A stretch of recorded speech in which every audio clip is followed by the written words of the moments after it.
ലോകത്തിലെ ഏറ്റവും സ്ട്രെസ് കൂടിയ ജോലി, മാനസിക സംഘർഷം കൂടിയ ജോലിയാണ് എയർ ട്രാഫിക് കൺട്രോൾ എന്ന് ഇന്റർനാഷണൽ ലേബർ ഓർഗനൈസേഷൻ ക്ലാസിഫൈ ചെയ്തിട്ടുണ്ട്. വളരെ കൃത്യതയോടും സുരക്ഷിതത്തോടും കൂടി ചെയ്യേണ്ട ഒരു ജോലിയാണ് എയർ ട്രാഫിക് കൺട്രോൾ. ജോലി തുറക്കുന്ന സമയത്ത് എനിക്ക് ഇംഗ്ലീഷ് മര്യാദയ്ക്ക് പറയാനറിയില്ലായിരുന്നു. ഫോറിൻ ആക്സെന്റ് ഒന്നും കേട്ടാൽ മനസ്സിലാവില്ലായിരുന്നു. നമ്മൾ സേ അഗൈൻ എന്ന് ചോദിക്കും. പിന്നെ ഒരു കാര്യം അസ്യൂം ചെയ്ത് നമുക്കൊരു കാര്യം മനസ്സിലായില്ലെങ്കിൽ ആ പൈലറ്റിനോട് 10 പ്രാവശ്യം ചോദിക്കാം, സോറി സേ അഗൈൻ ചോദിക്കാം. അപ്പൊ അയാൾ വീണ്ടും പറയും.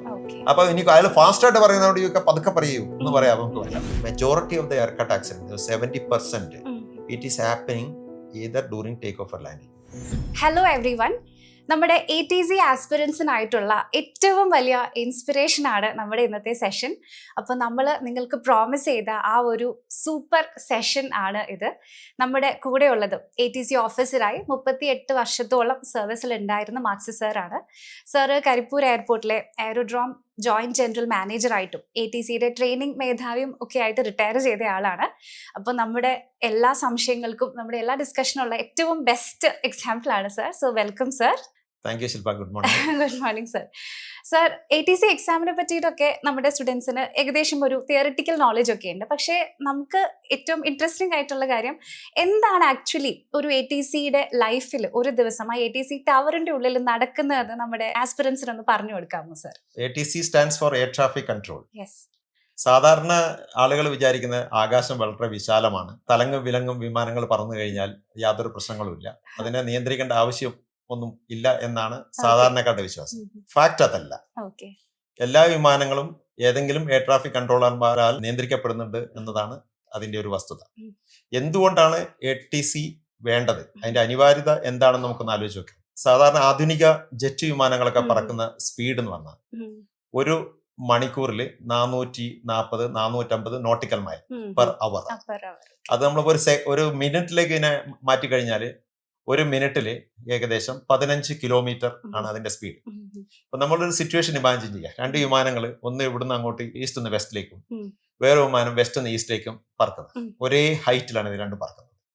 അപ്പൊ നമുക്ക് ഈ പൈലറ്റിന് എപ്പോഴും കാഴ്ചക്ക് പരിധി, വല്ല ക്ലിയർ സ്കൈ ആണെങ്കിലും നമുക്ക് കാണാൻ പറ്റുന്ന ഒരു ദൂരം എന്ന് പറഞ്ഞാൽ ദൂരപരിധി എന്ന് പറഞ്ഞാൽ ഏകദേശം ഒരു 10 കിലോമീറ്റർ നമുക്ക് കാണാൻ കഴിയും. അതെ, അത് തന്നെ. ഇപ്പൊ വിമാനങ്ങൾ വെള്ള കളറായിരിക്കും, അതിന്റെ ബാക്ക്ഗ്രൗണ്ട് വൈറ്റ് കളർ, മേഘങ്ങളുടെ ബാക്ക്ഗ്രൗണ്ട് ആയിരിക്കും. ചിലപ്പോൾ ഇത് കാണണമെന്നില്ല. പിന്നെ പൈലറ്റിന്റെ ഉത്തരവാദിത്തം വിമാനങ്ങളെ നോക്കിക്കൊണ്ടിരിക്കലല്ലോ, വിമാനം പറപ്പിക്കലല്ലേ. അപ്പൊ അയാൾക്ക് കോക്പിറ്റിൽ ഒരുപാട് ഭാരിച്ച ഉത്തരവാദിത്തങ്ങളുണ്ട്. ആ ഇൻസ്ട്രുമെന്റ്സ് ഒക്കെ മോണിറ്റർ ചെയ്യണം. കോക്പിറ്റ് കണ്ടിട്ടുണ്ടോ? ഒരുപാട് ഇൻസ്ട്രുമെന്റ്സ് ഒക്കെ മോണിറ്റർ ചെയ്യണം. അപ്പൊ അദ്ദേഹം ഇതിൽ കോൺസെൻട്രേറ്റ് ചെയ്ത് കഴിഞ്ഞാൽ ഈ കാര്യങ്ങൾ നടക്കൂല. ഇനി ഞാൻ പറഞ്ഞ 2 വിമാനങ്ങൾ 10 കിലോമീറ്റർ ദൂരെ നിന്ന് കണ്ടു നോട്ടിക്കും. ഈ 10 കിലോമീറ്റർ ട്രാവൽ ചെയ്യാൻ വേണ്ട ടൈം ഓപ്പോസിറ്റ് ഡയറക്ഷനിൽ ഇതിന്റെ റിലേറ്റീവ് സ്പീഡ് എന്ന് പറഞ്ഞാൽ 15 + 15 30 കിലോമീറ്റർ പെർ മിനിറ്റ്. അപ്പൊ ഇത് ഈ 10 കിലോമീറ്റർ ട്രാവൽ ചെയ്യാൻ വേണ്ട സമയം എന്ന് പറഞ്ഞാൽ വളരെ കുറച്ച് മതി, ഒരു 20 സെക്കൻഡ് താഴെയാണ് വേണ്ടത്. അപ്പൊ ഇപ്പോഴത്തെ ആധുനിക വിമാനങ്ങളൊക്കെ പറക്കുന്നത് ഫ്ലൈ ബൈ വയർ ടെക്നോളജി ഉപയോഗിച്ചിട്ടാണ്. അതായത് അതിലെ കോക്പിറ്റിലെ ഒരു കമ്പ്യൂട്ടർ വെച്ചിട്ട് ആണ് അതിന്റെ കൺട്രോൾസ് ഒക്കെ മാനിപ്പുലേറ്റ് ചെയ്യുന്നത്. അപ്പൊ അതിനൊരു സിസ്റ്റം ഡിലേ ഉണ്ട്, ഒരു 8 സെക്കൻഡ്സോളം സിസ്റ്റം ടിക്കുന്നത്. ഇപ്പൊ ഒരു റൈറ്റിലേക്ക് ഒരു വിമാനം തിരിക്കണമെങ്കിൽ പൈലറ്റ് റൈറ്റിലേക്ക് തിരിക്കാനുള്ള ജോയ്സ്റ്റിക്ക് തിരിച്ചു കഴിഞ്ഞാൽ ഈ കമാൻഡ് എക്സിക്യൂട്ട് ചെയ്യുന്നത് 8 സെക്കൻഡിന് ശേഷമാണ്. ഈ 8 സെക്കൻഡില് വിമാനങ്ങൾ ഏകദേശം 4-5 കിലോമീറ്റർ സഞ്ചരിച്ചു കഴിഞ്ഞു. അപ്പൊ ഇത് കണ്ടാൽ തന്നെ ഇത്രയും സ്പീഡിൽ പറക്കുന്ന വിമാനങ്ങളുടെ കൂട്ടിയിടി പൈലറ്റിന് ഒഴിവാക്കാൻ പറ്റില്ല. അതാണ് ഒരു വസ്തുത. പിന്നെ പലപ്പോഴും ഈ വിമാനങ്ങൾ പറക്കുന്ന എപ്പോഴും ക്ലിയർ ആയിട്ടുള്ള ഒരു അറ്റ്മോസ്ഫിയറിലോ സ്കൈ കൂടെ ആയിരിക്കില്ല, ചിലപ്പോൾ മേഘത്തിനുള്ളിൽ കൂടെ പറക്കുന്നു. ആ സിറ്റുവേഷനിലും തീരെ കാണൂല, ചിലപ്പോൾ കൂട്ടിയിടി നടന്നതിന് ശേഷമാണ് ഇത് കാണാൻ പറ്റും. അപ്പൊ ഇത് വിമാനത്തിന്റെ സുരക്ഷിതമായ ഒരു പോക്കിന് ഈ കൂട്ടിയിടി ഒന്നും ഇല്ലാതെ ഒരാൾ നിയന്ത്രിക്കണം. ഈ പൈലറ്റിന് വിമാനം പറക്കുന്ന പൈലറ്റിന് അദ്ദേഹത്തിന്റെ വിമാനത്തെ കുറിച്ചുള്ള കാര്യങ്ങൾ മാത്രമേ അറിയുള്ളൂ. അതിന്റെ പരിസരങ്ങളിൽ പറക്കുന്ന മറ്റു വിമാനങ്ങളെ കുറിച്ചൊന്നും അപവാഹം ഉണ്ടാവില്ല. അപ്പൊ വേറെ ATCയോ വിമാനം പറക്കുന്നതിന് മുമ്പ് പൈലറ്റ് ചെയ്യേണ്ട ആദ്യത്തെ പ്രവർത്തനം എന്ന് പറഞ്ഞാൽ എന്താ, ഒരു ഫ്ലൈറ്റ് പ്ലാൻ ഫയൽ ചെയ്യാന്നുള്ളതാണ്. അപ്പോൾ അത് 1 മണിക്കൂർ മുമ്പെങ്കിലും ഏതെങ്കിലും ATC യൂണിറ്റിൽ പൈലറ്റ് ഫയൽ ചെയ്യണം. അങ്ങനെ ഇങ്ങനെ ആ സമയത്തിൽ അല്ലെങ്കിൽ ഒരു നിശ്ചിത പീരീഡിൽ പറക്കുന്ന അല്ലെങ്കിൽ പറക്കാൻ ഉദ്ദേശിക്കുന്ന എല്ലാ വിമാനത്തിന്റെയും ഫ്ലൈറ്റ് പ്ലാൻ ATCയിൽ അവൈലബിൾ ആണ്. അത് ഏതൊക്കെ ATC യൂണിറ്റുമായിട്ട് ബന്ധപ്പെട്ടിട്ടാണ് നിയന്ത്രണത്തിലാണ് വരുന്നത്, ആ യൂണിറ്റിലേക്കൊക്കെ ഈ ഫ്ലൈറ്റ് പ്ലാൻ ആദ്യമായിട്ട് ട്രാൻസ്മിറ്റ് ചെയ്യും. അത് അവരുടെ കയ്യിലുണ്ടാവും, അത് പ്രോസസ് ചെയ്ത് വെക്കും. അപ്പൊ മുൻകൂട്ടി അറിയാം നമുക്ക് ഏതൊക്കെ വിമാനങ്ങൾ നമ്മുടെ പരിധിയിൽ അല്ല ഒരു ATC യൂണിറ്റിന്റെ വ്യോമയാന പരിധിയിൽ ഏതൊക്കെ വിമാനങ്ങൾ വരുന്നുണ്ട് എന്ന് ATC മുൻകൂട്ടി അറിയാം. അപ്പൊ ATC ഇതൊക്കെ വളരെ കൃത്യതയോടുകൂടി പ്ലാൻ ചെയ്യുന്നു. ഇതിന്റെ മുമ്പ് ഏത് എയർക്രാഫ്റ്റ് എത്ര ഹൈറ്റിൽ പറക്കണം, ഏതൊക്കെ സമയത്താണ് ഒരേ ഡയറക്ഷനിൽ തന്നെ വിമാനങ്ങൾ ഒന്നിന്റെ സ്പീഡ് ചിലപ്പോൾ ഡിഫറെന്റ് ആയിരിക്കും, എത്ര സമയം കഴിഞ്ഞാലാണ് ഇതിന്റെ നിശ്ചിത അകലത്തിൽ വിമാനം കുറയുക, ഇങ്ങനത്തെ കാര്യങ്ങളൊക്കെ ATC പ്ലാൻ ചെയ്ത്. അതുകൊണ്ട് ATC ഇല്ലാതെ വിമാനങ്ങൾ പറക്കുന്ന ഒരു അവസ്ഥ ഇന്നത്തെ ഒരു സാഹചര്യത്തിൽ നമുക്ക് ആലോചിക്കാൻ പറ്റില്ല. എപ്പോഴും വിമാന യാത്രയുടെ സുരക്ഷിതത്തിന് അത്യന്താപേക്ഷിതമായ ഒരു ഘടകമാണ് ATC. ATC ഇല്ലെങ്കിൽ ആയിരക്കണക്കിന് വിമാനങ്ങൾ ലോകത്ത് കൂട്ടിയിടിക്കുന്നുള്ളത് ഒരു സത്യമാണ്. ഭയങ്കര സ്ട്രെസ്ഫുൾ ആയിട്ടുള്ള ഒരു ജോലി എന്ന് കേട്ടിട്ടുണ്ട്. പക്ഷെ അതിനനുസരിച്ചുള്ള ബ്രേക്കുകളും സ്ട്രെസ് റിലീവ് ചെയ്യാനുള്ള മെക്കാനിസംസും ഒക്കെ ആ ജോലിയുടെ ഭാഗമായിട്ട് വരുന്നുണ്ടോ സർ?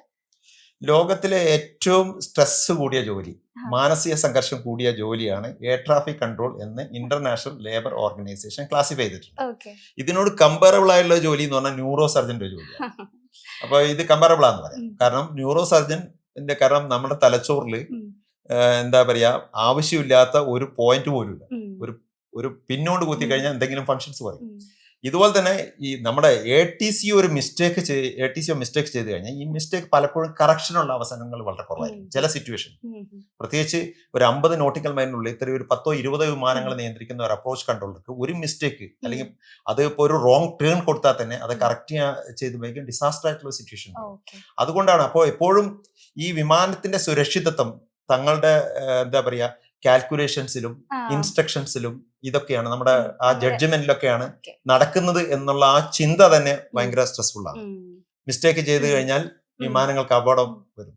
ഒരു പൈലറ്റ് ഒരു മിസ്റ്റേക്ക് ചെയ്ത് കഴിഞ്ഞാൽ അയാളുടെ ഒരു വിമാനത്തില് 100-200 യാത്രക്കാരുടെ ജീവന ഭീഷണിയുള്ളൂ. ഇപ്പൊ ഒരു എയർ ട്രാഫിക് കൺട്രോളർ ഒരു മിസ്റ്റേക്ക് ചെയ്ത് 2 വിമാനം കൂട്ടിയിടിച്ചു കഴിഞ്ഞാൽ അതുണ്ടാവും. പിന്നെ അതൊരു കുമുലേറ്റീവ് ഇഫക്റ്റ് ആണ്. ഒരാളുടെ കോൺസെൻട്രേഷൻ ഒരു സ്ഥലത്ത് നഷ്ടപ്പെട്ട് കഴിഞ്ഞാൽ വേറെ പല അപകടവും സീരിയസ് ആയിട്ട് ഇങ്ങനെ വരും. വളരെ കൃത്യതയോടും സുരക്ഷിതത്തോടും കൂടി ചെയ്യേണ്ട ഒരു ജോലിയാണ് എയർ ട്രാഫിക് കൺട്രോൾ. അതുകൊണ്ട് തന്നെ ഈ എന്തെങ്കിലും സുരക്ഷാ വീഴ്ച ഒരു എയർ ട്രാഫിക് കൺട്രോളർ വരുത്തുകയാണെങ്കിൽ അതിന്റെ കോൺസിക്വൻസസ് ഭയങ്കര ഡിസാസ്റ്റർസ് ആയിരിക്കും എന്നുള്ള ചിന്ത തന്നെയാണ് ഈ എയർ ട്രാഫിക് കൺട്രോളിനെ ലോകത്തിലെ ഏറ്റവും സ്ട്രെസ്ഫുൾ ഉള്ള ഒരു ജോലിയായിട്ട് നമ്മൾ കൺസിഡർ ചെയ്യാൻ കാരണം. ഓക്കെ, ഇപ്പം ഈ എക്സാം എഴുതുന്നത് ബേസിക്കലി ഗ്രാജുവേറ്റ്സ് ആണല്ലോ സർ. അപ്പം കോളേജിൽ നിന്നൊക്കെ വരുന്ന ഫ്രഷേഴ്സ് ആയിട്ടുള്ളവർക്കും ഒക്കെ ആ ഒരു ട്രെയിനിങ്ങിലൂടെയാണോ നമ്മൾ ഇവരെ ആ ഒരു ആക്ച്വൽ ATC ഓഫീസറായി പാകപ്പെടുത്തുന്ന ആ ട്രെയിനിങ്ങിൽ? സാർ ട്രെയിനിങ് ഹെഡ് ആയിരുന്നല്ലോ, അപ്പോൾ ട്രെയിനിങ്ങിനെ പറ്റിയിട്ട് സാറിന് എന്താണ് പറയാനുള്ളത്? നമ്മൾ സാധാരണ എയർ ട്രാഫിക് കൺട്രോളിന് ഇന്ത്യയിൽ സ്പെഷ്യലൈസ്ഡ് കോഴ്സുകളൊന്നുമില്ല. നമ്മളിപ്പോൾ ഒരു സയൻസ് ഗ്രാജുവേറ്റ് അല്ലെങ്കിൽ ഒരു എഞ്ചിനീയറിംഗ് ഗ്രാജുവേറ്റ് ഇവരെയാണ് എയർ ട്രാഫിക് കൺട്രോളറായിട്ട് ജൂനിയർ എക്സിക്യൂട്ടീവ് ആ തലത്തിലേക്ക് ആ ലെവലിലാണ് റിക്രൂട്ട്മെന്റ് നടത്തുന്നത്. ഇവർക്ക് നമ്മുടെ കരിക്കുലത്തിൽ നിന്നും എയർ ട്രാഫിക് കൺട്രോളും ഒന്നുമില്ല. ഈവൻ എന്താ പറയുക എയറോനോട്ടിക്കൽ എഞ്ചിനീയറിംഗ് പഠിച്ച ആൾക്കാർക്ക് തന്നെ ഒരു എയർ ട്രാഫിക് കൺട്രോളിന് വളരെ ബേസിക് ആയിട്ടുള്ള കാര്യങ്ങൾ ഒരു സബ്ജക്റ്റ് ഞാനുണ്ടെന്നുള്ളൂ. പക്ഷെ എന്താണ് റെഗുലേഷൻസ് ഇങ്ങനത്തെ കാര്യങ്ങളൊന്നും അവർ പഠിക്കുന്നില്ല. അങ്ങനെയുള്ള ഒരു റോ ആയിട്ടുള്ള ഒരാളെ ഓഫ് കോഴ്സ് അയക്ക് വേണ്ട ഈ ടാലന്റുകളൊക്കെ ഉണ്ടാവും. ചില കുറെ ഇന്റലക്ച്വൽ റിക്വയർമെന്റ് ഉണ്ട് ATC ചെയ്യുന്നതിന്. സോഫ്റ്റ് സ്കിൽസ് അത്ര വേണമെന്നില്ല. പക്ഷെ ബേസിക്കലി ആയിട്ട് ഒരു സയൻസ് ഗ്രാജുവേറ്റ് ആയിരിക്കണം. കാരണം നമ്മൾ ഈ ATC ചെയ്യുന്ന എക്യുപ്മെന്റ്സിന്റെയും പിന്നെ ഈ കാൽക്കുലേഷൻസ് ഒക്കെ മാത്തമാറ്റിക്സ് ഇൻക്ലൂഡ് ആണ്. ഈ ഇതിന്റെ കാൽക്കുലേഷൻസ് അതുപോലെ ഇലക്ട്രോണിക് എക്യുപ്മെന്റുകളുടെ പ്രവർത്തനങ്ങൾ അതിന്റെ പരിമിതികൾ അറിയണം. നമ്മൾ ഒരു റഡാർ ഉപയോഗിക്കുമ്പോൾ ആ റഡാറിന്റെ ലിമിറ്റേഷൻസ് അറിയണം ഒരു എയർ ട്രാഫിക് കൺട്രോൾ. അപ്പൊ ഇതിന്റെ പിന്നിലുള്ള ബേസിക് പ്രിൻസിപ്പിൾസ് നമ്മൾ പഠിച്ചിരിക്കണം. അപ്പൊ അതിന് ഒരു സയൻസ് ബാക്ക്ഗ്രൗണ്ട് മസ്റ്റ് ആണ്. പിന്നെ ഇത് വളരെ ട്രെയിനിങ് ആവശ്യമുള്ള ജോലിയാണ്. കാരണം അത് ഞാൻ ആദ്യം പറഞ്ഞ പോലെ തന്നെ A profession of zero mistake ആണ്, സീറോ എറർ ആണ്. മിസ്റ്റേക്ക് ചെയ്യാനുള്ളതില്ല. അപ്പൊ അതിന് അത്ര ഇന്റൻസീവ് ആയിട്ടുള്ള ട്രെയിനിങ് വേണം. അയാളുടെ ആ കോൺഫിഡൻസ് ലെവല് ആ ലെവലിലേക്ക് മാറണം. എന്നാലാണ് അയാൾക്ക് ജോലി ചെയ്യാൻ പറ്റുള്ളൂ. ഭയങ്കര സുരക്ഷിതമായിട്ടുള്ള വിമാനങ്ങളെ നിയന്ത്രിക്കാനൊക്കെ പറ്റുള്ളൂ. അപ്പൊ അതിന് ചില സബ്ജക്റ്റുകളുണ്ട്. ഏകദേശം 10-16 സബ്ജക്റ്റുകൾ ഒരു എയർ ട്രാഫിക് കൺട്രോളറുടെ ബേസിക് ട്രെയിനിങ് കരിക്കുലത്തിലുണ്ട്. സാധാരണ ട്രെയിനിങ് എന്ന് പറഞ്ഞാൽ പല ഫേസ് ആയിട്ടാണ് നടക്കുക. എൻട്രി ലെവലിൽ ഒരു അബിനീഷ്യോ കോഴ്സ് ഉണ്ട് തുടക്കത്തില്. അവിടെ നമ്മൾ സാധാരണ എയറോഡ്രോം കൺട്രോൾ, അതായത് കൺട്രോൾ ടവറിൽ നിന്ന് വിമാനങ്ങളെ നിയന്ത്രിക്കുന്ന, റൺവേ ടേക്ക് ഓഫും ലാൻഡിങ്ങും ഒക്കെ നിയന്ത്രിക്കുന്ന അതിനുള്ള ട്രെയിനിങ്. പിന്നെ ജനറൽ ആയിട്ടുള്ള ഒരു ATCOs അറിയുന്ന ഏവിയേഷൻ ലോസ്, റെഗുലേഷൻസ്, പിന്നെ ഇത് അലൈഡ് ആയിട്ടുള്ള സയൻസ് കാര്യങ്ങൾ, മീറ്റീരിയോളജി, കാലാവസ്ഥ ശാസ്ത്രം, ഇതൊക്കെ വളരെ ഇമ്പോർട്ടന്റ് ആണ്. ഇങ്ങനത്തെ ഉള്ള സയൻസ്, അതുപോലെ ടെക്നിക്കൽ, എയർ ടെക്നിക്കൽ, വിമാനങ്ങൾ പറക്കുന്ന പ്രിൻസിപ്പിൾസ് എങ്ങനെയാണ്, അതുപോലെ വിവിധ നാവിഗേഷൻ ഉപകരണങ്ങളുടെ പ്രിൻസിപ്പിൾസ് എന്തൊക്കെയാണ്, വർക്കിംഗ് പ്രിൻസിപ്പിൾസ് എങ്ങനെയാണ്, ഈ കാര്യങ്ങളൊക്കെ കവർ ചെയ്തിട്ടുള്ള ഒരു 10-16ഓളം സബ്ജക്റ്റുകൾ നാവിഗേഷൻസ്, എയർ നാവിഗേഷൻസ്, അത് റേഡിയോ നാവിഗേഷൻ, പിന്നെ അതുപോലെ എന്താ പറയാ മാനുവൽ ആയിട്ടുള്ള സിസ്റ്റംസ്, ഇതൊക്കെ എനിക്കുള്ള ഒരു അവഗാഹം അത് ATCOsന് വേണം. അപ്പൊ അതൊക്കെ ഇനീഷ്യൽ ട്രെയിനിങ്ങിൽ കൊടുക്കണം. പിന്നെ സ്പെഷ്യലൈസ്ഡ് ട്രെയിനിങ് ആണ് ഓരോ. സ്പെഷ്യലൈസ്ഡ് ട്രെയിനിങ് എന്ന് പറഞ്ഞാൽ പിന്നെ നമ്മളെ കാരിയർ പ്രോഗ്രസ് ചെയ്യുന്നതിനനുസരിച്ച് ആദ്യം എയറോഡ്രോം കൺട്രോളിൽ മാത്രമുള്ള ട്രെയിനിങ് ആണ്, പിന്നെ approach control, aerodrome control, approach control ഇപ്പൊ കമ്പൈൻഡ് ആയിട്ടുള്ള ട്രെയിനിങ് ആണ്. ഏകദേശം 5.5 മാസമാണ് ഇനീഷ്യൽ ട്രെയിനിങ്. അത് കഴിഞ്ഞാൽ പിന്നെ ഈ en route control, area control, കുറച്ച് വാസ്റ്റ് ഏരിയയിൽ മറ്റൊരു വിമാനത്താവളത്തിലെ കൺട്രോളാണ് മെയിൻ ഉദ്ദേശിക്കുന്നത്. മറ്റൊരു വാസ്റ്റ് ഏരിയയിൽ വിമാനങ്ങൾ നിയന്ത്രിക്കുന്നതിന്, അപ്പോൾ റൂട്ടുകളിലൂടെ പറക്കുന്ന വിമാനങ്ങൾ നിയന്ത്രിക്കുന്നതിനുള്ള ട്രെയിനിങ് ഉണ്ട്, ഏരിയ കൺട്രോൾ എന്ന് പറയുന്നത്. അത് കഴിഞ്ഞ് സ്പെഷ്യലൈസ്ഡ് ട്രെയിനിങ് ഉണ്ട്. ഇപ്പൊ എയർ ട്രാഫിക് കൺട്രോൾ 2 രൂപത്തിലാണ് ചെയ്യുന്നത്. ഒന്ന് പ്രൊസീജിയറൽ കൺട്രോൾ ഉണ്ട്. പ്രൊസീജിയർ കൺട്രോൾ എന്ന് പറഞ്ഞാൽ പൈലറ്റിനോട് എയർ ട്രാഫിക് കൺട്രോളർ സംസാരിക്കുന്നു, കൃത്യമായ കാര്യങ്ങൾ, അയാൾക്ക് ആവശ്യമുള്ള കാര്യങ്ങൾ അയാൾ പൈലറ്റിന് ചോദിച്ചു മനസ്സിലാക്കുന്നു. വാട്ട് ഈസ് യുവർ ഡിസ്റ്റൻസ്, ഈ പോയിന്റിന് അല്ലെങ്കിൽ ഒരു VR അല്ലെങ്കിൽ ഒരു നാവിഗേഷൻ പോയിന്റിന് എത്ര ദൂരെയാണ് വിമാനം എന്ന് ചോദിച്ച് മനസ്സിലാക്കുന്നു. ഏത് ഡയറക്ഷനാണ് പറക്കുന്നത്, ഏത് റൂട്ടിലാണ് പറക്കുന്നത്, എന്താണ് ഹൈറ്റ്, അയാളുടെ എസ്റ്റിമേറ്റ് എന്താണ്, ഇത് ഏത് സ്പീഡിലാണ് പറക്കുന്നത്, എത്ര സമയത്താണ് ഇന്ന പോയിന്റിൽ എത്തുക. സിഗ്നിഫിക്കന്റ് പോയിന്റ്സ് ഡിഫൈൻ ചെയ്തിട്ടുണ്ട്. നമ്മള് ഈ റോഡുകളിൽ ചെറിയ പട്ടണങ്ങളില്ലേ, നമ്മളെ ബസ് സ്റ്റോപ്പുകളെ പോലെ തന്നെ ഇത് സിഗ്നിഫിക്കന്റ് ആയിട്ടുള്ള പോയിന്റുകൾ, ഈ റിപ്പോർട്ടിംഗ് പോയിന്റ്സ് എന്ന് പറയുന്നത്, അത് ആ പോയിന്റിലുള്ള എസ്റ്റിമേറ്റ്സ് പൈലറ്റ്സിനോട് ചോദിച്ച് മനസ്സിലാക്കും. ഇത് വെച്ചിട്ട് ഇദ്ദേഹം ഈ ഫ്ലൈറ്റിന്റെ മൂവ്മെന്റ് ശരിക്കും പ്ലോട്ട് ചെയ്യാണ് ചെയ്യുന്നത്. അപ്പോൾ അയാളുടെ ഏരിയയിൽ വരുന്ന വിമാനങ്ങളെ കുറിച്ച് മൊത്തം ഒരു ധാരണയായിട്ടുണ്ടാവും. ഇന്ന വിമാനം ഇന്ന സമയത്ത് ഇന്ന പോയിന്റിൽ വരുന്നു, ഇത്രയാണ് അതിന്റെ ഹൈറ്റ്, അടുത്ത വിമാനം ഈ പോയിന്റിൽ ഇത്ര സമയത്ത് വരുന്നു. അപ്പൊ ഇതെല്ലാം കൂടി ഫ്ലൈറ്റ് പ്രോഗ്രസ് ട്രിപ്പ് എന്ന് പറഞ്ഞ സാധനം, ഈ ഡാറ്റ കംപ്ലീറ്റ് കൃത്യമായിട്ട് എഴുതി വെച്ചിട്ട് അതൊരു ഫ്ലൈറ്റ് പ്രോഗ്രസ് ബോർഡിൽ ഡിസ്പ്ലേ ചെയ്യും. ആ ബോർഡ് സ്കാൻ ചെയ്യുമ്പോൾ മൊത്തം ഒരു പിക്ചർ കിട്ടും. ഈ എയർ സ്പേസിൽ പറക്കുന്ന വിമാനങ്ങളുടെ പിക്ചറും അതിന്റെ പ്രസന്റ് ആയിട്ടുള്ള സിറ്റുവേഷൻ അവയർനെസ്സും കിട്ടും. അത് വെച്ചിട്ടാണ് പ്രൊസീജിയർ കൺട്രോൾ ചെയ്യുന്നത്. അയാൾക്ക് ആകെ ഉള്ളത് ഈ കേൾക്കുക, സംസാരിക്കുക, ഈ 2 കാര്യങ്ങൾ മാത്രമാണ് അയാൾ ചെയ്യുക. പൈലറ്റിനോട് നമുക്ക് അറിയാനുള്ള കാര്യങ്ങൾ ചോദിച്ച് മനസ്സിലാക്കുക, അങ്ങോട്ട് പറയാനുള്ള ഇൻസ്ട്രക്ഷൻസ് പൈലറ്റിനോട് പറയാം. ഇപ്പൊ 2 എണ്ണം ഒരേ സമയത്ത് വരുന്നുണ്ടെങ്കിൽ അതിനുള്ള സെപ്പറേഷൻസ്, രണ്ടുമുള്ള കൃത്യമായ ദൂരവും ഉയര വ്യത്യാസമൊക്കെ ക്രമീകരിച്ചുകൊണ്ടാണ് വെച്ചത്. That is procedural control. ഇനി സർവലൻസ് കൺട്രോൾ എന്ന് പറഞ്ഞു കഴിഞ്ഞാൽ ഇതില് നമുക്ക് റഡാർ വെച്ചിട്ട് വിമാനത്തിന്റെ കൃത്യമായിട്ട് കാണാൻ പറ്റും. അപ്പോൾ ഒരു സർവലൻസ് കൺട്രോളറും പ്രൊസീജിയർ കൺട്രോളും തമ്മിലുള്ള വ്യത്യാസം എന്ന് പറഞ്ഞാൽ സർവലൻസ് കൺട്രോളർക്ക് ചെവി മാത്രമേ ഉള്ളൂ എങ്കിൽ പ്രൊസീജിയർ കൺട്രോളർക്ക് കണ്ണുകൂടിയുണ്ട്, ഒരു ഡയമെൻഷൻ കൂടിയായിട്ട് കൂടുതൽ സെൻസ് ചെയ്യും. അപ്പൊ അദ്ദേഹത്തിന് ഈ റഡാറിൽ കൃത്യമായിട്ട് വിമാനത്തിന്റെ പൊസിഷൻസ്, അപ്പൊ സെക്കൻഡറി സർവലൻസ് റഡാറിനെ അതിന്റെ ഹൈറ്റ്, സ്പീഡ്, അതിന്റെ directions, rate of change of height, അങ്ങനെയുള്ള പല കാര്യങ്ങളും നമുക്ക് ഇതൊന്ന് എക്സ്ട്രാക്ട് ചെയ്യാൻ പറ്റും റഡാറിന്. അത് ഉപയോഗിച്ചിട്ട് വളരെ കൃത്യമായിട്ട് കുറച്ചും കൂടി കൃത്യതയോടെയും സൂക്ഷ്മതയോടുകൂടി കാര്യങ്ങൾ ചെയ്യാൻ പറ്റും. അപ്പൊ എന്താ സംഭവിക്കുന്നത്, സേഫ്റ്റി ഇൻക്രീസ് ചെയ്യും, എൻഹാൻസ് ചെയ്യും. അതുപോലെ തന്നെ 2 വിമാനങ്ങളുള്ള അകലം നമുക്ക് കുറയ്ക്കാൻ പറ്റും. അപ്പൊ ഒരു എയർ സ്പേസിൽ കൂടുതൽ വിമാനങ്ങൾ നമുക്ക് ഉൾക്കൊള്ളിക്കാം, എയർ സ്പേസിന്റെ കപ്പാസിറ്റി കൂട്ടാൻ പറ്റും. പക്ഷെ ഒരു പ്രശ്നം എന്ന് പറഞ്ഞാല് അദ്ദേഹം നിയന്ത്രിക്കുന്ന വിമാനത്തിന്റെ എത്രയോ കൂടുതൽ എണ്ണമാണ് ഒരു റഡാർ കൺട്രോളർ നിയന്ത്രിക്കുന്നത്. ഒരുപാട് വിമാനങ്ങളെ നിയന്ത്രിക്കുന്ന ഒരു ഉത്തരവാദിത്തമായിട്ടുണ്ട്.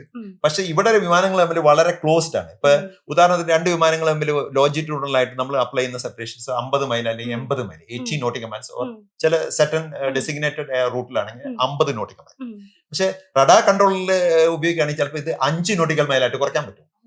അപ്പൊ 10-1 അതിന്റെ ഇത് തന്നെ. അതുകൊണ്ട് തന്നെ എന്താ, ഇവിടെ മിസ്റ്റേക്ക് പറ്റി കഴിഞ്ഞാൽ അതിന്റെ കോൺസിക്വൻസസ് മറ്റേ പോലെ അല്ല, കുറച്ചും കൂടി അവിടെ സ്കോപ്പ് മിസ്റ്റേക്ക് പറ്റാൻ അത്ര പെട്ടെന്ന് എയർ മിസ് എന്ന് പറയാം. എയർ മിസ് എന്ന് പറഞ്ഞ ടൈം കേട്ടിട്ടുണ്ടോ? എയർ മിസ് എന്ന് പറഞ്ഞാൽ സപ്പോസ് 2 വിമാനങ്ങൾ ഇത്ര അകലത്തിൽ, ഇത്ര ഇതാണ് ഇതിന്റെ സുരക്ഷിതമായിട്ടുള്ള ഡിസ്റ്റൻസ് അല്ലെങ്കിൽ ഹൈറ്റ്, അതിനെക്കാട്ടി കോംപ്രമൈസ് ചെയ്യുന്ന പൊസിഷനാണ് എയർ മിസ് എന്ന് പറയുന്നത്. എയർ മിസ് വെർട്ടിക്കൽ ആകാം, ഇറ്റ് ക്യാൻ ബി ഹൊറിസോണ്ടൽ ആകാം. അപ്പൊ അതാണ് എയർ മിസ്. എയർ മിസ് എപ്പോഴും ഒരു ഇൻസിഡന്റ് ആണ്, റിപ്പോർട്ടബിൾ ഇൻസിഡന്റ് ആയിട്ടുണ്ട്, ഇൻവെസ്റ്റിഗേഷൻ ആണ്. എയർ മിസ് ഭയങ്കര സീരിയസ് ആയ എയർ മിസ് ആണ്, ചിലപ്പോൾ ആക്സിഡന്റ് ആയിട്ട്. അപ്പോൾ എയർ മിസ് എന്ന് പറഞ്ഞാൽ നമ്മളൊരു അത് ഇൻവെസ്റ്റിഗേറ്റ് ചെയ്യണം, എന്തുകൊണ്ട് പറ്റിയുള്ള കാര്യങ്ങളൊക്കെ ചെയ്യണം. സാർ ഇപ്പം 38 ഇയേഴ്സോളം ഉണ്ടായിരുന്നല്ലോ. അപ്പൊ സാർ ജോയിൻ ചെയ്ത് ആ സമയത്തുണ്ടായിരുന്ന ടെക്നോളജിയും ഇപ്പൊ വരുന്ന ടെക്നോളജിയിൽ വന്നിരിക്കുന്ന എവല്യൂഷൻ എന്തൊക്കെയാണ്? അതില് അത് നല്ലൊരു ചോദ്യമാണ് അത്. കാരണം ഞാൻ ജോയിൻ ചെയ്ത് 1987 ഡിസംബർ മാസത്തിലാണ്, ചെന്നൈ എയർപോർട്ടാണ്. ഓക്കെ. അന്ന് ഞാൻ എയർ ട്രാഫിക് കൺട്രോൾ അസിസ്റ്റന്റ് ആയിട്ടാണ് ജോയിൻ ചെയ്യുന്നത്, എയർഡോം അസിസ്റ്റന്റ് എന്ന് പറയുന്നത്. അപ്പം ഞങ്ങൾക്ക് അന്ന് ആക്റ്റീവായിട്ട് ചാനലിരിക്കുന്ന കൺട്രോളർമാരെ അസിസ്റ്റ് ചെയ്യുന്ന ഒരു ചുമതലയാണ് എന്നുള്ളത്. അന്ന് ഉപയോഗിക്കുന്ന ടെക്നോളജി ഇന്ന് ഉപയോഗിക്കുന്ന ടെക്നോളജി തമ്മിൽ വളരെ ഭയങ്കരമായ വ്യത്യാസം. ഉദാഹരണത്തിന് കമ്മ്യൂണിക്കേഷൻസ്, നമ്മളിപ്പോൾ കോർഡിനേഷൻസ് വളരെ ഇമ്പോർട്ടൻ്റ് ആണ് എയർ ട്രാഫിക് കൺട്രോൾ. കോർഡിനേഷൻസ് പറഞ്ഞാൽ coordination between airports, air traffic control units, പിന്നെ between air traffic control units and other agencies like meteorological department, അതുപോലെ ഈ എയറോനോട്ടിക്കൽ ഇൻഫർമേഷൻ പബ്ലിക്കേഷൻ, അങ്ങനെയുള്ള കാര്യങ്ങൾ, നോട്ടം എന്നൊക്കെ പറയും, നോട്ടീസ് ടു എയർമാൻ, അത് അങ്ങനെയുള്ള ഡിപ്പാർട്ട്മെന്റ്, കമ്മ്യൂണിക്കേഷൻ ഡിപ്പാർട്ട്മെന്റ്, ഇങ്ങനെയുള്ള ഒരുപാട് ഏജൻസികൾ, അതായത് എയർഡ്രോം ഓപ്പറേറ്ററുമായിട്ട് കോർഡിനേറ്റ് ചെയ്യേണ്ടി വരും. അങ്ങനെ ഒരുപാട് കോർഡിനേഷൻ ഫംഗ്ഷൻസ് ചെയ്യേണ്ടി വരും. മറ്റു രാജ്യങ്ങളിലെ എയർപോർട്ടുകളായിട്ട് ATC സെന്റേഴ്സ് ഒക്കെ ഉണ്ട്. ഇതിനൊക്കെ ഉപയോഗിച്ച് അന്ന് മെയിൻ ആയിട്ട് ഉപയോഗിച്ചുകൊണ്ടിരുന്നത് ടെലിഫോൺസ് ആണ്. ടെലിഫോൺസ് അല്ലെങ്കിൽ റേഡിയോ, നമ്മൾ ഓൾ ഇന്ത്യ റേഡിയോ പോലെ, അതെ, ചെന്നൈ മാംഗ്ലൂർ എന്ന് പറഞ്ഞിങ്ങനെ വിളിക്കുമ്പോൾ ഈ റേഡിയോ എന്ന് പറഞ്ഞാൽ നമ്മളെ മീഡിയം വേവ്സിലുള്ള റേഡിയോ ആണ്. അത് തുറന്നു നോക്കിണ്ടാവും, പല ശബ്ദങ്ങളും ഇതിലുണ്ടാവും, പല ശബ്ദങ്ങളും. ഷോർട്ട് വേവ്സിലൊക്കെ ആണെങ്കിൽ ഭയങ്കര ശബ്ദം. ഇതൊന്ന് നമ്മൾ ഈ പറയുന്ന ശബ്ദങ്ങൾ മാത്രം അരിച്ചെടുക്കണം, നമുക്ക് വേണ്ട മെസ്സേജ് മാത്രം. അത് ഭയങ്കര ഒരു ബുദ്ധിമുട്ടുള്ള, എനിക്കൊക്കെ ഇനീഷ്യലി ഭയങ്കര ബുദ്ധിമുട്ടുള്ള ടാസ്ക് ആയിരുന്നു. അതുപോലെ തന്നെ ടെലിഫോൺ ചാൻസ്, അന്ന് ഈ ട്രങ്ക് കോൾസ് ഉണ്ടല്ലോ, ഒരു ജംഗ്ഷനിൽ അടുത്ത ജംഗ്ഷനിൽ വിളിക്കും. അവർ പറയും, ഇപ്പൊ ഞങ്ങൾക്ക് ഡൽഹി വിളിക്കണമെങ്കിൽ ചെന്നൈയിൽ നിന്ന് ഞങ്ങൾ ആദ്യം നാഗ്പൂർ വിളിക്കും. നാഗ്പൂർ വിളിച്ചിട്ട് പറയും, അവിടുത്തെ ഒരു ഓപ്പറേറ്റർ ഉണ്ട്, പറയും ഡൽഹി കണക്ട് ചെയ്യാൻ പറയും. ഡൽഹി അവിടെ കണക്ട് ചെയ്യും. അവിടുന്ന് വേറെ യൂണിറ്റ്, ഡൽഹി കുറെ യൂണിറ്റ് ഉണ്ട്, ആ യൂണിറ്റ് ഇങ്ങനെ കണക്ട് ചെയ്ത്. ഇതൊക്കെ ടൈം കൺസ്യൂമിങ് കണ്ടപ്പോൾ ഇപ്പൊ അങ്ങനെയൊന്നല്ല. ഇപ്പൊ ഓട്ടോമാറ്റിക് മെസ്സേജ് സ്വിച്ചിങ് സിസ്റ്റവും അങ്ങനെ അഡ്വാൻസ്ഡ് ആയ ഡയറക്റ്റ് സ്പീച്ച് സർക്യൂട്ടുകൾ ഇതൊക്കെ വന്നിട്ടുണ്ട്. പിന്നെ അന്ന് റഡാർ എന്ന് പറഞ്ഞാൽ വളരെ പ്രധാനപ്പെട്ട സ്റ്റേഷനിൽ മാത്രമേ റഡാറുള്ളൂ. ചെന്നൈയിൽ ആ റഡാറിന് ഉപയോഗിക്കുന്ന ടെക്നോളജി തന്നെ പ്രൈമറി റഡാറാണ്. പണ്ടത്തെ പ്രൈമറി റഡാർ, സെക്കൻഡ് വേൾഡ് വാറിലൊക്കെ ഉപയോഗിച്ച റഡാറാണ് ബോംബെയിലൊക്കെ ഉപയോഗിച്ചുകൊണ്ടിരുന്നത്. പിന്നെ ആ റഡാർ ടെക്നോളജിയിൽ ഒരുപാട് വ്യത്യാസങ്ങൾ വന്നു. സെക്കൻഡറി സർവൈലൻസ് റഡാർ, അത് മറ്റേല് ഒരു ബ്ലിപ്പായിട്ട് മാത്രമേ കാണാം, ബ്ലിങ്ക് ചെയ്തുകൊണ്ടിരിക്കും. അതിങ്ങനെ ഓരോ CP അവിടെ ഒരു ഡോട്ട് നമുക്ക് കാണാം. അതവിടെ അതിൽ ആ ഡോട്ടിലെ വിമാനത്തിന്റെ പേരില്ല, ഹൈറ്റ് ഇല്ല, ഒരു ഡാറ്റ ഇല്ല. ഇപ്പൊ അങ്ങനെയല്ല. ഇപ്പൊ അതിൽ ഹൈറ്റ് എത്രയാന്ന് എല്ലാം അത് ഓൾറെഡി ഒരു ഫ്ലൈറ്റ് ഡാറ്റ പ്രോസസറിനോട് അറ്റാച്ച് ചെയ്തിട്ടാണ് ഈ റഡാർ. ഒരു സർവൈലൻസ് ഡാറ്റ പ്രോസസറും ഫ്ലൈറ്റ് ഡാറ്റ പ്രോസസറും എല്ലാം കൂടി മിക്സ് ചെയ്തിട്ട് കറക്റ്റ് ആയിട്ട് എല്ലാ കാര്യങ്ങളും ഓർമ്മിച്ച് വെക്കേണ്ട കാര്യമില്ല, അതിലുണ്ടാവും. ഇനിയിപ്പോ ഒരു ടാർഗറ്റ് അത് ഡ്രോപ്പ് ചെയ്താൽ തന്നെ അതിൽ സിന്തറ്റിക് ട്രാക്കുകൾ നമ്മളുടെ മെമ്മറി കീപ്പ് ചെയ്യാൻ വേണ്ടിയിട്ട് ലാസ്റ്റ് അവിടെ സിന്തറ്റിക് ട്രാക്ക് നമുക്ക് ജനറേറ്റ് ചെയ്യാൻ പറ്റും. അങ്ങനെയുള്ള അഡ്വാൻസ്ഡ് ആയിട്ടുള്ള റഡാർ ടെക്നോളജീസ് വന്നിട്ടുണ്ട്, കമ്മ്യൂണിക്കേഷൻ ടെക്നോളജീസ് വന്നിട്ടുണ്ട്. എയർ ട്രാഫിക് കൺട്രോളറുടെ ഡെസ്കിൽ ഒരു 10 സ്റ്റേഷനുമായിട്ട് കോർഡിനേറ്റ് ചെയ്യുമ്പോൾ 10 ടെലിഫോൺസ് ഉണ്ടാക്കാം, ഡയറക്റ്റ് സ്പീച്ച്, നമുക്ക് ലിഫ്റ്റ് ചെയ്ത് കിട്ടുന്ന ഹോട്ട് ലൈൻസ് എന്ന് പറയും. അത് അപ്പൊ ഇത് 10 ടെലിഫോൺ ഒരേ സമയത്ത് ഇങ്ങനെ അടിച്ചുകൊണ്ടിരുന്ന ഇയാളുടെ സ്ഥിതി എന്താണ്? ഇത് ഏതാ ടെലിഫോൺ ആരെ വിളിക്കുന്നതെന്ന് അറിയില്ല. ഇപ്പൊ അങ്ങനെയല്ല. ഇപ്പൊ സെലക്റ്റീവ് ആയിട്ടില്ലേ, ഇപ്പൊ വന്നു കഴിഞ്ഞാൽ എല്ലാം ഒരു ബോർഡിൽ ഒരു പ്രയോറിറ്റി അനുസരിച്ച് ചെയ്യാം. വളരെ അഡ്വാൻസ്മെന്റ് ഈ ടെക്നോളജിയിൽ, പ്രത്യേകിച്ച് ഏവിയേഷനിൽ ഭയങ്കര ഫാസ്റ്റ് ആണ്. ടെക്നോളജിയുടെ ഗ്രോത്ത് വളരെ ഫാസ്റ്റ് ആണ്. നമ്മൾ ലേറ്റസ്റ്റ് ആയിട്ടുള്ള ടെക്നോളജികൾ എയർപോർട്ട് അതോറിറ്റി ഒക്കെ ആയ പിന്നെ ഒരുപാട് നമ്മൾ ലേറ്റസ്റ്റ് ടെക്നോളജീസ്, വേൾഡിൽ ഉപയോഗിക്കുന്ന ടെക്നോളജീസ് ഉടനെ തന്നെ ഇന്ത്യയിലും വരുന്നുണ്ട്. നമ്മൾ മറ്റു രാജ്യങ്ങൾ അറ്റ്പാറാണ്. കാരണം ATCയുടെ ഒരു നാച്ചുറൽ എന്ന് പറഞ്ഞാൽ ഇതിനൊരു വേൾഡ് വൈഡിൽ ഒറ്റ റൂൾസും റെഗുലേഷൻസും ഒരേ സ്റ്റാൻഡേർഡുമാണ് ATC. ഇന്ത്യക്ക് ഒരു സ്റ്റാൻഡേർഡ്, അത് ചൈനയ്ക്ക് സ്റ്റാൻഡേർഡ്, US സ്റ്റാൻഡേർഡ് ഉണ്ട്. ഈ സ്റ്റാൻഡേർഡ് പ്രിസ്ക്രൈബ് ചെയ്യുന്ന ഓർഗനൈസേഷൻ എന്നാണ് international civil aviation organisation, ICAO. ഈ സ്റ്റാൻഡേർഡ് അനുസരിച്ചിട്ട് നമ്മളെല്ലാം ICAO സിഗ്നറ്ററിയാണ് ഈ രാജ്യങ്ങളൊക്കെ. അവരുടെ ഒരു സ്റ്റാൻഡേർഡാണ് ഫോളോ ചെയ്യുന്നത്. അപ്പൊ ആ ടെക്നോളജിയിലും എല്ലാത്തിലും റൂൾസും റെഗുലേഷൻസിലും ഒക്കെ ഈ ഒരു ഇന്റർനാഷണൽ സ്റ്റാൻഡേർഡ് സ്വഭാവമുള്ള ഒരു പ്രൊഫഷനാണ്, അല്ലെങ്കിൽ ഒരു മേഖലയാണ് എയർ ട്രാഫിക് കൺട്രോൾ. അപ്പോൾ നമുക്ക് ഇന്ത്യയിൽ നിന്ന് അങ്ങനെ മറ്റൊരു കൺട്രിയിലേക്ക് സ്വിച്ച് ചെയ്യണമെങ്കിലും പക്ഷെ അവിടെ വേറെ ലൈസൻസും റൂൾസ് ഒക്കെ ഡിഫറൻസ് ഉണ്ടാവില്ലേ? നമ്മുടെ എക്സ്പീരിയൻസ് മാത്രമല്ലേ അവിടെ കാൽക്കുലേറ്റ് ചെയ്യുള്ളൂ അല്ലേ? അതെ, ചോദിച്ചത് ഈ ജോലിയുടെ ഒരു ഇന്റർനാഷണൽ സ്വഭാവം, അതായത് ഇന്ത്യയിൽ എയർ ട്രാഫിക് കൺട്രോളർ ആയ ആൾക്ക് ലോകത്തിലെ എവിടെയും എയർ ട്രാഫിക് കൺട്രോളർ ആകാൻ പറ്റുമോ എന്നാണ് ഞാൻ സ്റ്റുഡൻസ് പലപ്പോഴും ലൈവിൽ വന്ന് ചോദിക്കുന്ന ഒരു ക്വസ്റ്റ്യൻ. ഇതല്ലേ ചോദിച്ചത്. ഇത് അങ്ങനെ ആകാൻ പറ്റുമോ എന്ന് കഴിഞ്ഞാൽ അതിന് ഒറ്റ വാക്കിൽ ഉത്തരം പറഞ്ഞാൽ നോ എന്ന് പറയും. കാര്യം എയർ ട്രാഫിക് കൺട്രോൾ ആ പ്രൊഫഷൻ അതിനെ നിയന്ത്രിക്കുന്ന അല്ലെങ്കിൽ നയിക്കുന്ന നിയമങ്ങളും പ്രൊസീജിയറുകളും ഒക്കെ അതിന്റെ സ്വഭാവം ഇന്റർനാഷണൽ സ്വഭാവമുള്ളതാണ്. കാരണം ICAO പറയുന്ന മാനദണ്ഡം അനുസരിച്ചിട്ടാണ് എയർ ട്രാഫിക് കൺട്രോൾ. ഇപ്പൊ സെപ്പറേഷൻ സ്റ്റാൻഡേർഡ് ഇന്ത്യയിൽ 5 മൈൽ, ചില എക്യുപ്മെന്റ്സും മറ്റൊക്കെ ഉണ്ടെങ്കിൽ അത് 3 മൈലായി കുറക്കേണ്ട സിറ്റുവേഷൻസ്, അതൊക്കെ ഈ ICAO പറയുന്ന ഡോക്യുമെന്റ്സിൽ എഴുതി വെച്ച കാര്യങ്ങളാണ്. ഇതാണ് നമ്മൾ പ്രവർത്തിക്കേണ്ടത്. നമ്മളൊക്കെ സിഗ്നേറ്ററിയാണ്. നമ്മൾ എല്ലാ രാജ്യങ്ങളും നമുക്ക് റെഗുലേറ്ററി ബോഡി ഉണ്ട്. അതാണ് civil aviation director general of civil aviation എന്ന് പറയുന്നത്. അതുപോലെ തന്നെ ഇതിനൊരു ഇന്റർനാഷണൽ ഓഡിറ്റ് നടക്കും. എവരി 5 വർഷം കൂടുമ്പോൾ ഈ ICAO വന്നിട്ട് എല്ലാ രാജ്യങ്ങളും ഓഡിറ്റ് ചെയ്യും. ഇതേപോലത്തെ സംവിധാനങ്ങളൊക്കെ ഉണ്ട്, ഈ പറയുന്ന റൂൾസ് ആൻഡ് റെഗുലേഷൻസ് ഒക്കെ ഫോളോ ചെയ്യുന്നുണ്ട്. അപ്പൊ ഇതിന് ഇന്റർനാഷണൽ സ്വഭാവം ഉണ്ടെങ്കിലും പക്ഷെ ഈ ലൈസൻസിങ് എന്ന് പറഞ്ഞൊരു സമ്പ്രദായം ഇന്ത്യയിൽ വന്നിട്ടുണ്ട്. ഞാനൊക്കെ ജോയിൻ ചെയ്ത കാലഘട്ടത്തിൽ air traffic control licensed profession അല്ലായിരുന്നു. അന്ന് നമ്മൾ ട്രെയിനിങ് കഴിയുന്നു, നമ്മള് സിവിൽ ഏവിയേഷൻ ട്രെയിനിങ് കോളേജിൽ ട്രെയിനിങ് ചെയ്യുന്നു, അവിടുന്ന് ഈ കോഴ്സുകൾ പാസ്സാകുന്നു. പാസ്സാകാന്ന് പറഞ്ഞാൽ കോഴ്സ് പാസ്സാകുന്നതിനെന്ന് പറഞ്ഞാൽ സാധാരണ നമ്മുടെ സ്കൂളില് കോളേജിലൊക്കെ 40%, 35% കിട്ടിയാൽ പരീക്ഷ പാസ്സാകും. ഈ ATCയിൽ വരുമ്പോഴാണ് ഈ 35, 45, 50 ഒന്നും പോരാ. എഞ്ചിനീയറിംഗിന് 50 ഇവിടെ പാസ്സാകുന്നതിന് പല കോഴ്സിനും നിലവാരം 70, 80% ഒക്കെയാണ്. അതെ, ചില സബ്ജക്റ്റുകൾ 60% ഉള്ള വളരെ കുറഞ്ഞ, പക്ഷെ കോർ സബ്ജക്റ്റുകളൊക്കെ 80% ആണ് പാസിംഗ്. അതിപ്പോ വളരെ 100% കാര്യങ്ങൾ അറിഞ്ഞാൽ മാത്രമേ പാസ്സാകൂ എന്നുള്ള ഒരു അവസ്ഥയാണ്. അത് അറിയണം, എന്നാലാണ് ഈ ജോലി നമുക്ക് ചെയ്യാൻ പറ്റുള്ളൂ, എഫിഷ്യന്റ് ആയിട്ട് ചെയ്യാൻ പറ്റുള്ളൂ. അപ്പോൾ ഈ ലൈസൻസ് പിന്നെ എന്ന് പറഞ്ഞാല് ഈ ലൈസൻസിൽ 2 കാര്യങ്ങളാണ് മെയിൻ ആയിട്ട് കവർ ചെയ്യും. ഒന്ന് പറഞ്ഞാൽ പ്രൊഫഷണൽ ആയിട്ട് ATC എങ്ങനെ ചെയ്യുന്നുള്ള അതിന്റെ ഫണ്ടമെന്റൽ റൂൾസും റെഗുലേഷൻസ് ഒക്കെ പഠിക്കും. അത് ഒരുപക്ഷെ അവിടെയും ഇവിടെയൊക്കെ ഒരേപോലെ തന്നെ ആയിരിക്കും. രണ്ടാമത് പറഞ്ഞാൽ ഈ ഇന്ത്യൻ റെഗുലേഷൻസ് അറിയണം. സിവിൽ ഏവിയേഷൻ റിക്വയർമെന്റ്, ATC സംബന്ധിച്ച സിവിൽ ഏവിയേഷൻ റിക്വയർമെന്റ്സ് നമ്മൾ അറിയണം. ലോക്കൽ പ്രൊസീജിയേഴ്സ് അറിയണം, സ്റ്റാൻഡേർഡ് ഓപ്പറേറ്റിംഗ് പ്രൊസീജിയേഴ്സ് അറിയണം. ഇതൊക്കെ ഓരോ രാജ്യത്തും ഡിഫറെന്റ് ആണ്. ഈവൻ അവർ ഉപയോഗിക്കുന്ന ടൂള്, നമ്മളിപ്പോ ഒരു റഡാറിൽ വർക്ക് ചെയ്താണ്, വേറൊരു സിസ്റ്റത്തിൽ വർക്ക് ചെയ്യാൻ നമുക്ക് പറ്റില്ല. നമ്മൾ അതിന്റെ കൺവേഴ്സന്റ് അല്ല, അതിന്റെ സോഫ്റ്റ്വെയർ പ്രൊവിഷൻസ് നമുക്ക് അറിയില്ല. വേറെ എന്തിനു പറഞ്ഞു, ഇന്ത്യയില് ഇപ്പൊ ഞാൻ ചെന്നൈയിൽ വർക്ക് ചെയ്ത ആളാണ്, അല്ലെങ്കിൽ ബോംബെയിൽ ഏറ്റവും ബിസിയസ്റ്റ് എയറോഡ്രോം ബോംബെയും ഡൽഹിയൊക്കെയാണ്. അവിടെ വർക്ക് ചെയ്ത ആള് ഞാൻ കോഴിക്കോട് വന്നിട്ട് ഞാൻ അവിടെയൊക്കെ വർക്ക് ചെയ്ത ആളാണ്, എനിക്ക് ഒരുപാട് വിമാനങ്ങളൊക്കെ നല്ലപോലെ കൺട്രോൾ ചെയ്യാൻ, എഫിഷ്യന്റ് ആയി കൺട്രോൾ ചെയ്യാൻ. കോഴിക്കോട് ചെറിയ ആകെ 25-30 വിമാനം വരുന്നത്. ഇവിടെ ആ എക്സ്പീരിയൻസ് വെച്ചിട്ട് ഇവിടെ വർക്ക് ചെയ്യാൻ പറ്റൂല. കാരണം എന്റെ അവിടുത്തെ ലൈസൻസ്, അതിന് ലൈസൻസ് എന്ന് പറഞ്ഞാൽ അത് DGC director general of civil aviation issue ചെയ്യുന്ന ഒരു ഡോക്യുമെന്റ് ആണ് ലൈസൻസ്.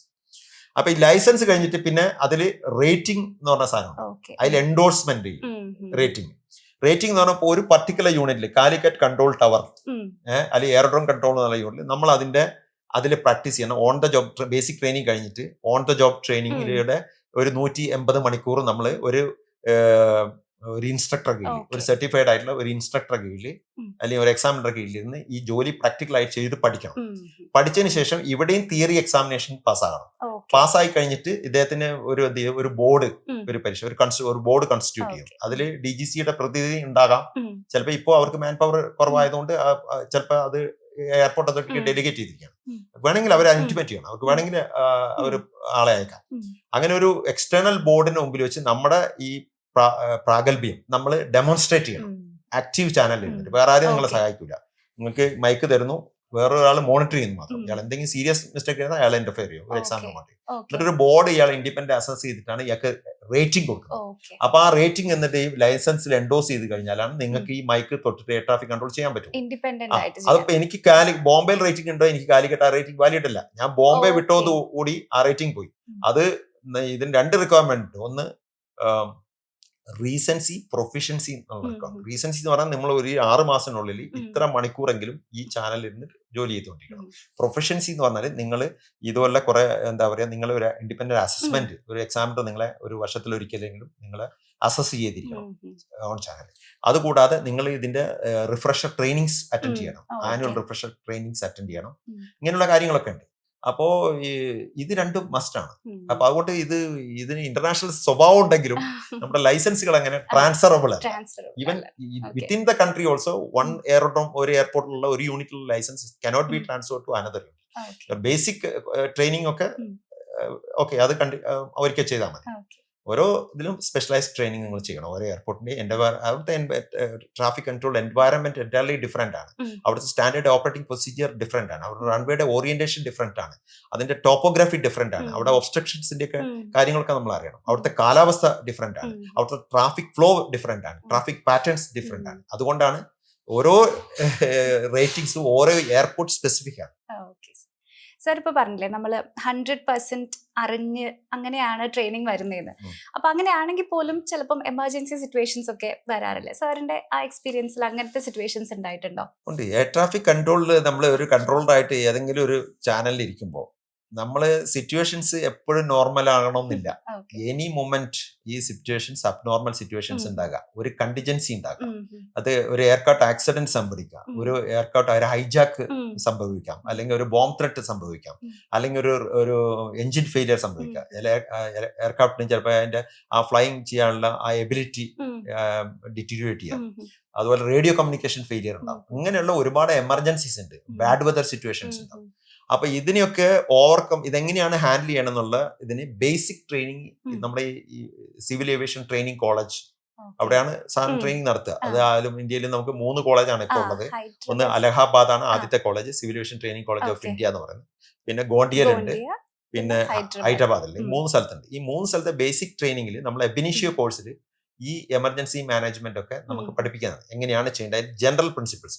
പിന്നെ ഓരോ എയർപോർട്ടിൽ എത്തുമ്പോഴും അവിടെ ഇതൊക്കെ ഡീൽ ചെയ്യുന്ന കണ്ടിജൻസി പ്ലാൻസ് ഉണ്ട്, റിട്ടേൺ ഡോക്യുമെന്റ്സ് ഉണ്ട്. ഈ ഡോക്യുമെന്റ്സ് ഒക്കെ നമ്മൾ പഠിക്കണം എങ്ങനെയാണ് അത്. പിന്നെ general action, how to handle such basic training നിങ്ങൾക്ക് അവിടെ പ്രാക്ടിക്കൽ ഉണ്ട്.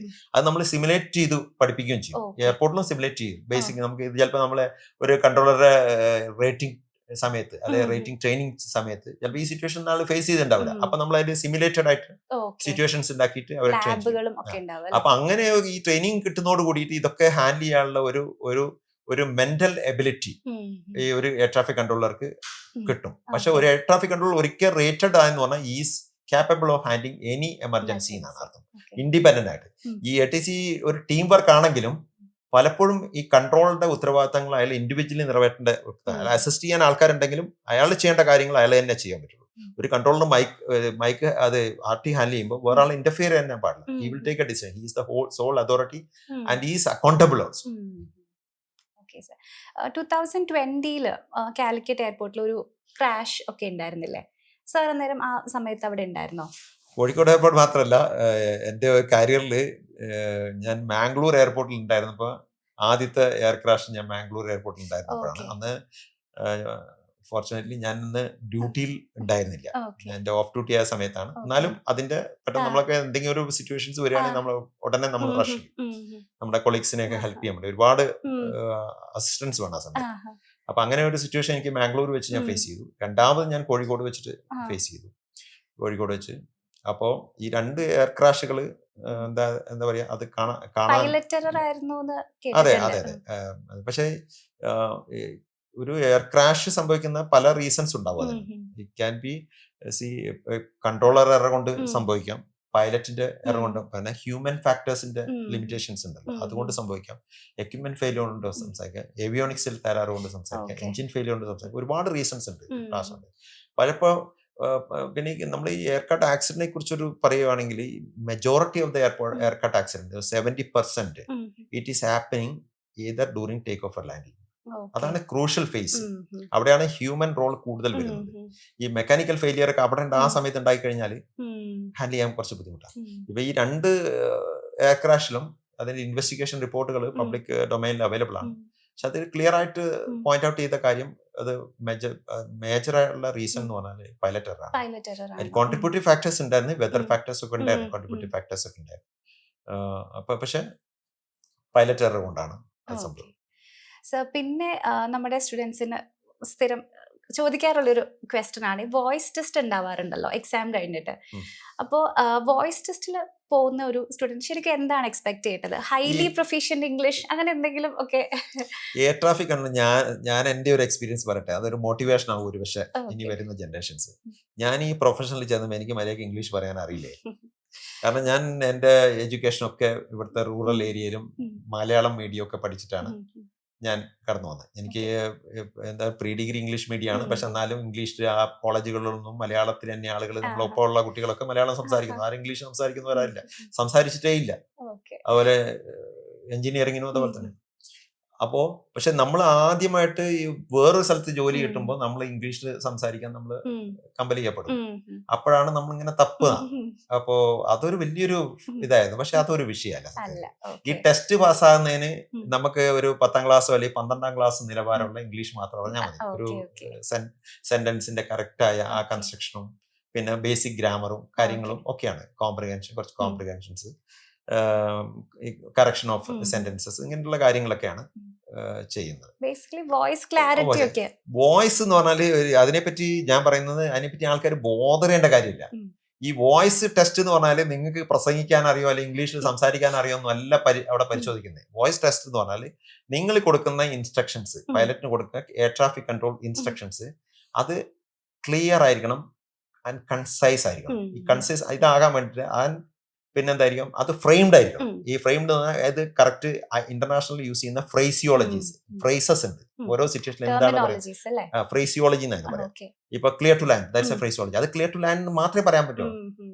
യു ക്യാൻ ലാൻഡ് എന്നൊന്നും പറയാൻ പറ്റില്ല. അപ്പൊ ഓരോ സിറ്റുവേഷനിലും എയർ ട്രാഫിക് കൺട്രോൾ കൊടുക്കുന്ന ഇൻസ്ട്രക്ഷൻസ് ഫ്രേസിയോളജി ആയിട്ട് വേൾഡ് വൈഡ്. ഈ ഫ്രേസിയോളജിയുടെ ഒരു ആവശ്യം എന്ന് പറഞ്ഞാൽ എല്ലാവരും ഇംഗ്ലീഷ് സംസാരിക്കുന്ന ആൾക്കാരല്ല. ഹിന്ദി സംസാരിക്കുന്ന റഷ്യൻസ് ഉണ്ട്, ഇറാനിയൻസ് ഉണ്ട്, പല ഭാഷ സംസാരിക്കുന്ന ആൾക്കാരാണ്. അവർക്കൊന്നും ഈ പറയുന്ന ഇംഗ്ലീഷ് തന്നെ ബ്രിട്ടീഷുകാർ സംസാരിക്കുന്ന ഇംഗ്ലീഷ് അല്ല അമേരിക്കൻ സംസാരിക്കുന്നത്. അവർ സംസാരിക്കുന്ന ഇംഗ്ലീഷ് അല്ല ഇന്ത്യൻസ് സംസാരിക്കുന്നത്. മലയാളിയുടെ ആക്സെന്റ് വേറെ ഡിഫറെന്റ് ആണ്. അപ്പൊ ഈ ആക്സെന്റ് ഒന്നും പിടികിട്ടൊന്നുമില്ല. അപ്പോ ഇതെല്ലാവർക്കും അറിയേണ്ട ഒരു കാര്യം എന്ത് ചെയ്ത് ഇന്ന സിറ്റുവേഷനിൽ അൺആംബിഗ്യസ് ആയിട്ട് വളരെ ക്രിസ്റ്റൽ ക്ലിയർ ആയിട്ടുള്ള ഇത് ഇൻസ്ട്രക്ഷൻസ് കൺവേ ചെയ്യാൻ വേണ്ടി റിസർച്ച് ചെയ്തുണ്ടാക്കിയ ഒരു ഗ്രൂപ്പ് ഓഫ് ഇംഗ്ലീഷ് വേർഡ്സ് ഒരു കോമ്പിനേഷൻസ് ആണ് ഫ്രേസിയോളജി എന്ന് പറയുന്നത്. അതങ്ങനെ. അപ്പൊ ആ ഫ്രേസിയോളജി ആണ് മെയിൻ ആയിട്ട് നമ്മൾ പറയേണ്ടത്. അത് പഠിച്ചാൽ മതി. അതിന് വലിയ ഇംഗ്ലീഷ് മാസ്റ്ററി ഒന്നും വേണ്ട. പിന്നെ രണ്ടാമതെന്ന് പറഞ്ഞാൽ പ്ലെയിൻ ഇംഗ്ലീഷിൽ കാര്യങ്ങൾ. ചിലപ്പോൾ ഒരു എമർജൻസി സിറ്റുവേഷൻ വന്നു, പൈലറ്റ് എന്തെങ്കിലും നിങ്ങളോട് ചോദ്യം ചോദിക്കുന്നു, എന്തെങ്കിലും കാര്യങ്ങൾ, അതിന് പ്ലെയിൻ ഇംഗ്ലീഷ്, സിമ്പിൾ ഇംഗ്ലീഷിൽ പറയാനുള്ള സിമ്പിൾ കാര്യങ്ങൾ പറയാൻ അത് കേട്ടാലും മനസ്സിലാകണം. പിന്നെ ഇതൊക്കെ എന്ന് പറഞ്ഞാൽ കുറച്ചു കാലം ഞാൻ പറഞ്ഞില്ല, എനിക്കിത് ജോലി തുറക്കുന്ന സമയത്ത് എനിക്ക് ഇംഗ്ലീഷ് മര്യാദയ്ക്ക് പറയാൻ അറിയില്ലായിരുന്നു. അതുപോലെ എനിക്ക് ഫോറിൻ ആക്സെന്റ് ഒന്നും കേട്ടാൽ മനസ്സിലാവില്ലായിരുന്നു. ഇവര് പറയുമ്പോ എസ്റ്റിമേറ്റ് ഒക്കെ എഴുതിയെടുക്കണം. ഇവര് പറയുമ്പോ നമുക്ക് എസ്റ്റിമേറ്റ് ഇതൊന്ന് പറഞ്ഞാൽ പകുതിയായി. നമ്മൾ സേ അഗൈൻ എന്ന് ചോദിക്കും. പിന്നെ ഒരു കാര്യം അസ്യൂം ചെയ്ത് TC നമുക്കൊരു കാര്യം മനസ്സിലായില്ലെങ്കിൽ ആ പൈലറ്റിനോട് 10 പ്രാവശ്യം ചോദിക്കുക, സോറി സേ അഗൈൻ എന്ന് ചോദിക്കാം. അപ്പൊ അയാൾ വീണ്ടും പറയും. അപ്പൊ എനിക്ക് അയാൾ ഫാസ്റ്റ് ആയിട്ട് പറയുന്നതുകൊണ്ട് ചോദിക്കാം, പതുക്കെ പറയൂ എന്ന് പറയാം, നമുക്ക് പറയാം. ഈ വോയിസ് ടെസ്റ്റിന്റെ ഒരു പർപ്പസ് എന്ന് പറഞ്ഞാൽ നിങ്ങൾ ഇംഗ്ലീഷ് ലാംഗ്വേജ് ടെസ്റ്റ് അല്ലാതെ ഇംഗ്ലീഷിൽ നിങ്ങൾക്ക് എന്താ പറയാ, നിങ്ങൾ ഡ്യൂറിങ് ഇന്ററാക്ഷൻ ടൈമിൽ പേഴ്സണാലിറ്റി ടെസ്റ്റ് മറ്റൊക്കെ ഉള്ള സമയത്ത് നിങ്ങൾക്ക് കമ്മ്യൂണിക്കേറ്റ് ചെയ്യാൻ മിനിമം കമ്മ്യൂണിക്കേഷൻ ചെയ്യാനുള്ള യോഗ്യത ഉണ്ടാവണം. പിന്നെ ഇംഗ്ലീഷ് ലാംഗ്വേജ് പ്രൊഫിഷ്യൻസി നിങ്ങൾ ഡെമോൺസ്ട്രേറ്റ് ചെയ്യണം. അത് ഏത് എക്സാമിനേഷൻ, എൽപ എന്ന് പറഞ്ഞ എക്സാമിനേഷൻ. അപ്പൊ ഈ ബേസിക് ട്രെയിനിങ്ങിനോടൊപ്പം തന്നെ ഈ എൽപ സ്കോർ നിങ്ങൾ ഇത് ചെയ്യണം, 4 വേണം. ഔട്ട് ഓഫ് 6 എന്നുള്ള സ്കെയിലിൽ 4 എന്നുള്ള സ്കോർ മിനിമം വേണം. അപ്പൊ അതുണ്ടെങ്കിൽ ഇംഗ്ലീഷ് പ്രൊഫഷൻസി ആയി. അത് ടെസ്റ്റ് ചെയ്താൽ അത് കഴിഞ്ഞിട്ടാണ് നമുക്ക് ലൈസൻസ് ട്രെയിനിങ് തുടങ്ങാൻ പറ്റുള്ളൂ. എൽപ 4 ഇല്ലാത്ത ആളുകൾക്ക് നമുക്ക് ട്രെയിനിങ് തുടങ്ങാൻ പറ്റില്ല. ഇത് എന്ന് പറഞ്ഞാൽ വോയിസിന്റെ ക്ലാരിറ്റി മാത്രം ടെസ്റ്റ് ചെയ്യും. അപ്പോൾ നിങ്ങൾ മൈക്രോഫോണിൽ പറയുമ്പോൾ നിങ്ങളുടെ വോയിസ് ഓഡിയബിൾ ആണ്. ചിലവരുടെ വോയിസ് മൈക്രോഫോൺ വോയിസ് മാറിപ്പോകും. അപ്പൊ ക്ലാരിറ്റി നഷ്ടപ്പെടും. പിന്നെ നിങ്ങൾക്ക് എന്താ പറയാ ചില വേർഡ്സ് ഒന്നും കറക്റ്റ് ആയിട്ട് പ്രൊണൗൺസ് ചെയ്യാൻ പറ്റില്ല, മനസ്സിലാകുന്ന രൂപത്തിൽ. ആക്സെന്റ് ഓക്കെ, ഹിന്ദിക്കാർ 0 എന്നൊക്കെ പറഞ്ഞാലും കുഴപ്പമൊന്നുമില്ല. ഹിന്ദിയുള്ള ആൾക്കാർ, മലയാളികളുടെ ആക്സെന്റ് വേറെ രൂപത്തിലാണ്. ഞാൻ ഒരാളെ കളിയാക്കി പറയല്ല, പലപ്പോഴും നമ്മളുടെ ലോക്കൽ ആക്സെന്റുകൾ. അപ്പൊ അതൊന്നും പക്ഷേ അല്ല, നിങ്ങളെ വോയിസ് ആ മൈക്രോഫോണിൽ വരുമ്പോൾ കറക്റ്റ് ആയിട്ട് മോഡുലേറ്റ് ചെയ്യുന്നുണ്ടോ, കറക്റ്റ് ആയിട്ട് ക്ലിയർ ആയിട്ട് കേൾക്കുന്ന ആൾക്ക് മനസ്സിലാകുന്നുണ്ടോ. ചില ആളുകൾക്ക് അത് ആ പ്രശ്നമുണ്ട്. എല്ലാവർക്കും പാട്ട് പാടാൻ പറ്റുന്നില്ലല്ലോ. നല്ല സുന്ദരമായി സംസാരിക്കുന്ന വോയിസ് കേട്ട് കഴിഞ്ഞാൽ പക്ഷെ നമുക്ക് പാട്ട് പാടാൻ പറ്റും. അപ്പൊ അത്രയോ അതിന്റെ കാര്യം.